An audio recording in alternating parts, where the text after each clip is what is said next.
अच्छी सी फोटो देखो है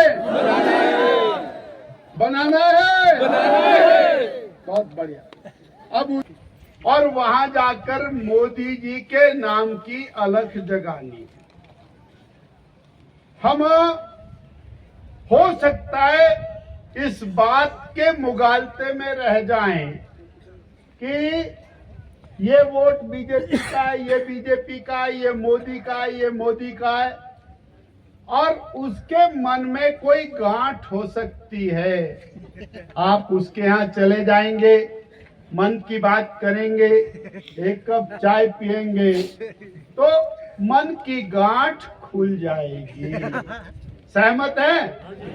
सहमत है? जाएंगे ना? नाला सुन गोड ना हमारे। अब तो निकालने का टाइम हुआ है या सिंचाई का है? फसल तैयार है, तोमर जी बोल रहे फसल तैयार है, परंतु रावत जी बोल रहे फसल तैयार है। पर फसल जो तैयार है ये मोदी वाली फसल भी तैयार है, इसे भी काटनी पौड़ी है। साथियों भाई जीत गए, अगर थोड़ा सा झटका और दे देते तो जीत जाते, और बहुत सालों का जो गड़बड़ झाला है वो ठीक हो जाता। पर अब की बार ऐसा नहीं गड़बड़ करेंगे ना, ठीक है ना? अब जो 2022 में अच्छी सरकार चल रही थी उसके बाद अब कांग्रेस की सरकार आ गई। कांग्रेस की सरकार ने पिछले 1.5 साल के अंदर कोई एक काम किया? मेलाराम जी बताएंगे? कोई काम नहीं। कमाल करते हैं यार, कोई काम नहीं। इतने सारे तो बता के चले गए। हमारे किए हुए काम बंद कर दिए।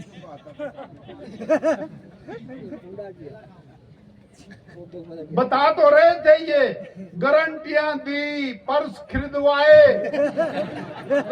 दोबारा फार्म भरवा रहे हैं, 10,000 लोग नौकरी से निकाल दिए, वीडियो का दफ्तर बंद करा दिया, अस्पताल बंद करा दिया। कराए ना? कराए ना? तो ऐसे काम कराने वालों का हिसाब किताब कराओगे नहीं? कराएंगे ना? वीडियो का दफ्तर बंद कराने वालों की को बंद करेंगे ना? उनकी छुट्टी करेंगे ना? दम से बोलो यार। अच्छा, वीडियो की हमारी बीडीसी की चेयरमैन कहाँ है? नीता बैठ खड़ी होना जरा। अब ये नाहन जाना पड़ता भाई है, और ददाहू माड़ा लग रहा था इनको। जरा एमएलए साहब को पूछना चाहिए कि जब ये दफ्तर बंद हुआ तो तुमने मुख्यमंत्री का हाथ क्यों नहीं पकड़ा? ये मिली भगत है, बीजेपी ने दफ्तर खोला है इसलिए हम बंद करेंगे। ये जनता के साथ धोखा देने वाली सरकार। साथियों, 1.5 साल के अंदर अगर इन्होंने कोई काम किया होता तो अपने काम के नाम पर वोट मांगते, आते और आए थे। एक काम गिनाया, केवल और केवल बीजेपी को गाली देना। पहले सरकार बनी तो बोले खजाना खाली है। अरे खजाना खाली है तो मुख्यमंत्री क्यों बने भाई? गारंटियां तो हजारों लाखों करोड़ की। तुम भी विधानसभा में थे, झूठ बोला हिमाचल की आर्थिक स्थिति ठीक नहीं है, बोले खजाना खाली है। 3 महीने खजाना खाली का शोर मचा करके बिता दिया। अगले 3 महीने बोले कर्ज ले लिया, कर्ज ले लिया, बोले कर्ज चढ़ा दिया। जयराम ठाकुर ने कर्ज ले लिया। विधानसभा में व्हाइट पेपर आया। एक छोटी सी कहानी सुनाता हूं। बच्चे का रिजल्ट आया, बच्चा अपनी मार्कशीट लेके घर आया, उसकी मां को दिखाई, मां ने बड़ा प्यार किया, उसको मिठाई खिलाई। और मार्कशीट रख दी। पिताजी आए नौकरी से, उन्होंने एक पन्ना पढ़ा था, वो उठाया, वो भी मार्कशीट थी, उसको पढ़ा और पढ़ने के बाद जो उसके ऊपर गुस्से हुए, अरे भाई इधर आ, तेरे को इसलिए भेजा था, 3rd डिवीजन में पास हुआ, तेने स्कूटी मांगी, स्कूटी दिलाई, तेने और मोबाइल मांगा, मोबाइल दिलाया, ये कोई परिणाम है? रसोई से माँ भी आ गई सुन के, उसने आकर के देखा, क्यों चिल्ला रहे हो? तो बोले क्या रिजल्ट लाया तेरा बेटा? उन्होंने मार्कशीट जो हाथ में थी पिताजी के वो देखी और बोले ये आपकी मार्कशीट है, बेटे की मार्कशीट तो मेरे पास। जब व्हाइट पेपर आया तो उस व्हाइट पेपर में 75,000 करोड़ में से 65,000 करोड़ का कर्जा कांग्रेस पार्टी ने लिया था और जयराम ने तो कर्जा चुकता करने के लिए कर्जा लिया था। ये ऐसी झूठी और निकम्मी सरकार। और 1,000 करोड़, 2,000 करोड़, 5,000 करोड़, 10,000 करोड़, 15,000 करोड़, 1.5 साल हो गया, अभी फिर 6,000 करोड़ का कर्ज परसों ले लिया। इलेक्शन चला हुआ है, 1.5 साल में 25,000 करोड़ का कर्ज। मैं यहां से चैलेंज दे रहा हूं, चुनौती दे रहा हूं, एक भी स्कूल, एक भी कॉलेज, एक भी अस्पताल, एक भी प्राइमरी हेल्थ सेंटर, एक भी दफ्तर, एक भी ऑफिस इस सरकार ने 18 महीने के अंदर नहीं खोला। ऐसी सरकार चलेगी क्या? नहीं चलेगी। चलेगी क्या? नहीं चलेगी। अब अगली बात, 18 महीने में एक भी सड़क, एक भी पानी का काम, एक भी बिजली का काम इस सरकार ने नहीं किया। जो बीजेपी की सरकार में जल जीवन मिशन का पैसा था, जो बीजेपी की सरकार ने प्रधानमंत्री ग्राम सड़क योजना का पैसा दिया, जो बीजेपी की सरकार ने सीआरएफ सेंट्रल रोड फंड का पैसा दिया, वो पैसा भी गोल हो गया। साथियों, 70 साल के हिमाचल के इतिहास में ऐसी निकम्मी सरकार नहीं देखी, जिसने 18 महीने के अंदर एक भी ईंट ना लगाई। नाम बड़े और दर्शन छोटे। बोले क्या? सुखविंदर सिंह सुक्खू जी की सरकार। बोले किसकी सरकार? दुक्खू जी की। किसको दुख? बेरोजगार को दुख, बहनों को गारंटी झूठी, उनको दुख, मजदूर को उसको दुख, सड़क में मुरम्मत नहीं उसको दुख। अब आगे भगवान की करनी, आपदा आई। आपदा में ये माननीय सांसद हमारे ये सारे मिलके प्रधानमंत्री जी को मिले, हजारों करोड़ रुपया प्रदेश की सरकार को दिया। जिस गरीब के पास जाना चाहिए था उसमें भी इस सरकार ने बंदर बांट कर दी अपने चहेतों को। जिसके छोटी सी दरार भी आई उसको पूरा पैसा, जिसकी जमीन बह गई उसको ठन ठन गोपाल। साथियों, ये हाँ व्यवस्था परिवर्तन, ठीक बोला मेरे साथी। अच्छा, एक सवाल और, जो विधायक बनता है वो 5 साल के लिए बनता है, बोलो नहीं जोड़े, नहीं जोड़े। कांग्रेस के 6 विधायक और 3 निर्दलीय विधायक के क्षेत्रों में सब कुछ बंद कर दिया, काम बंद कर दिया, डेवलपमेंट बंद कर दी, उनको उठना बैठना मुश्किल कर दिया। ऐसी मजबूरी पैदा कर दी कि उन्होंने, और हिमाचल के इतिहास में पहली बार दिखा करके मुख्यमंत्री को बोला तेरे खिलाफ वोट डाल रहे हैं, दिखा के वोट डाला, नेवर बिफोर दम के साथ डाला। और अब वो जब चुनाव मैदान में उतरे हैं तो फिर मुख्यमंत्री जी क्या बोलते हैं, चुने हुए प्रतिनिधियों के लिए क्या बोलते हैं, बोले काले नाग है, फिर बोलते हैं भेड़े हैं, फिर बोलते हैं मेंढक है। अरे माननीय मुख्यमंत्री जी,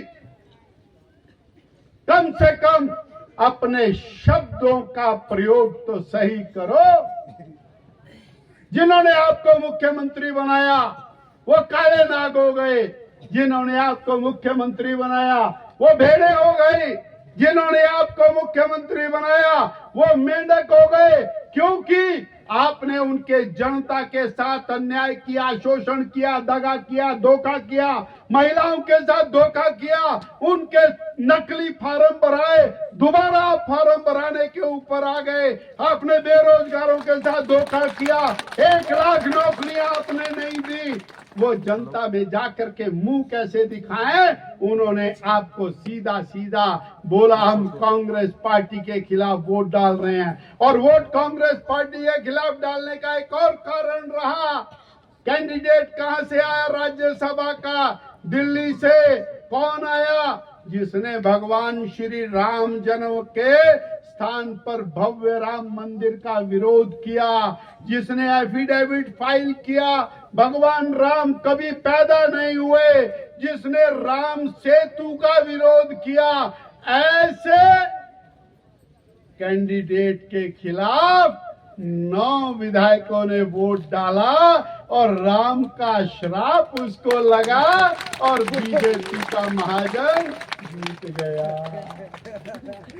वो आती है ना कहानी कि जिसको राम छोड़ देते हैं वो डूब जाता है, जिस पर राम लिखा होता है वो तर जाता है।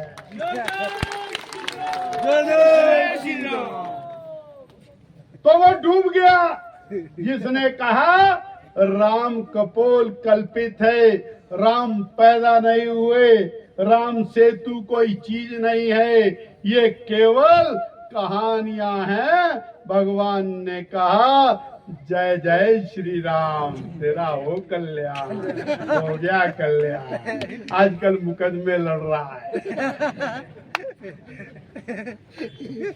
साथियों, यही हस्री सरकार का होना है, यही हस्री सरकार का होना है। 6 उपचुनाव चल रहे हैं, 25 बीजेपी के, 6 के 6 आप जैसे कार्यकर्ता इनको जिताएंगे। 3 उपचुनाव का फैसला आज कोर्ट में होने वाला है। आज शाम को धनाधन कोर्ट में फायरिंग होने वाली है। हम तो और न्यायालय के आगे हाथ जोड़ते हैं, वो न्याय करेंगे और 3 चुनाव और होंगे और इसके बाद ये अल्पमत की सरकार फिर tata bye bye, tata bye bye डाले हैं भाई। कम से कम इस बार तो उसका चुकता हिसाब कर डालो। करेंगे ना, किसानों के घर में जाएंगे ना। और मोदी जी ने कहा है एमएसपी बढ़ा रहा हूँ, लगातार बढ़ा रहा हूँ, नए नए अनाज पैदा कर रहा हूँ, मिलेट का दाम बढ़ा रहा हूँ। हम पहाड़ी लोग हैं, हमारे यहाँ मिलेट पैदा होता है, चौलाई पैदा होती है, कोदा पैदा होता है, जौ पैदा होता है, उसके दाम बढ़ रहे हैं दुनिया के अंदर भारत का, और नाम उससे बढ़ रहा है और किसान की आमदनी बढ़ रही है। साथियों, मुझे आपसे और 1-2 बातें और करनी है। करने के लिए बनाना मोदी को, भ्रष्टाचार को खत्म करने के लिए बनाना मोदी को। सुरेश कश्यप जी ने कहते कहते हल्का हल्का कहा, कोयले का घोटाला, 2G घोटाला, 3G घोटाला, जमीन का घोटाला, आसमान का घोटाला, हेलीकॉप्टर का घोटाला, पनडुब्बी का घोटाला, खेल का घोटाला, घोटाले में घोटाला, 20 लाख करोड़ के घोटाले कांग्रेस ने 2004 से 14 के बीच में किए वो सारे घोटालों का पैसा बचा करके मोदी ने गरीब की तरफ को मोड़ दिया, किसान की तरफ को मोड़ दिया, सड़क की तरफ को मोड़ दिया। साथियों, ये है मोदी की गारंटी, ये है मोदी की गारंटी। हम अपने बाप दादा को याद करते हैं,